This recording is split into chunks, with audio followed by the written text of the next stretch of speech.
Hello, I'm Severin Suzuki speaking for ECHO, the Environmental Children's Organization. We're a group of 12 and 13-year-olds trying to make a difference. Vanessa Suddy, Morgan Geisler, Michelle Quigg, and me. We've raised all the money to come here ourselves, to come 5,000 miles to tell you adults you must change your ways. Coming up here today, I have no hidden agenda. I am fighting for my future.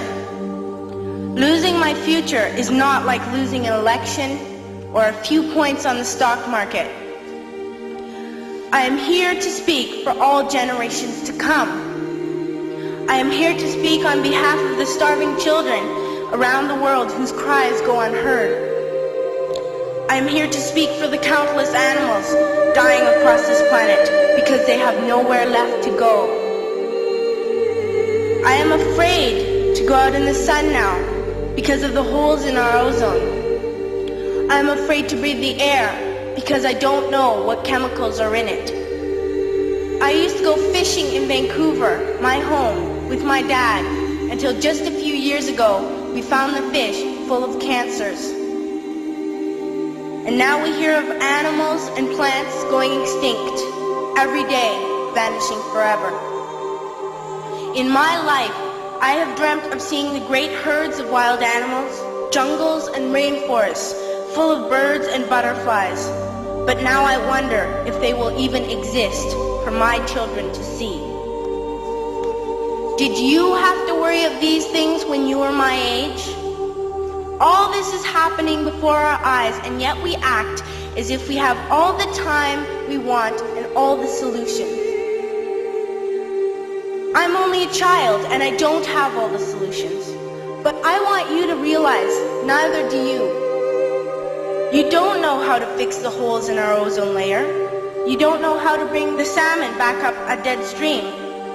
You don't know how to bring back an animal now extinct. And you can't bring back the forest that once grew where there is now a desert. If you don't know how to fix it, please stop breaking it.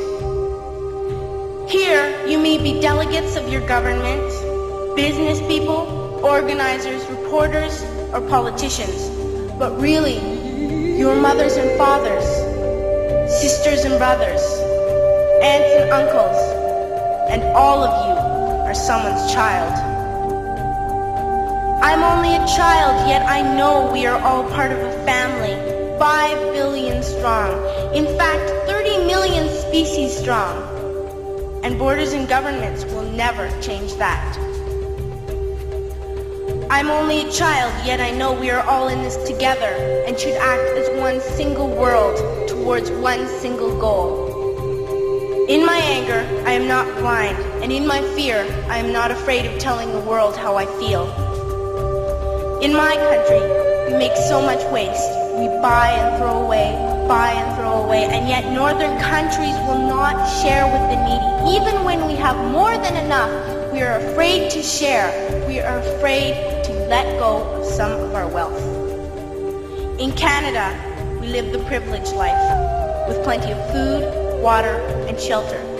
We have watches, bicycles, computers, and television sets. The list could go on for 2 days. 2 days ago, here in Brazil, we were shocked when we spent time with some children living on the streets. This is what one child told us. I wish I was rich. And if I were, I would give all the street children food, clothes, medicines, shelter, and love and affection. If a child on the streets who has nothing is willing to share, why are we who have everything still so greedy? I can't stop thinking that these are children my own age, that it makes a tremendous difference where you are born. That I could be one of those children living in the favelas of Rio. I could be a child starving in Somalia, or a victim of war in the Middle East, or a beggar in India. I am only a child, yet I know if all the money spent on war was spent on finding environmental answers, ending poverty, and finding treaties, what a wonderful place this earth would be. At school, even in kindergarten, you teach us how to behave in the world. You teach us not to fight with others, to work things out, to respect others, to clean up our mess, not to hurt other creatures, to share, not be greedy. Then why do you go out and do the things you tell us not to do? Do not forget why you are attending these conferences, who you're doing this for. We are your own children.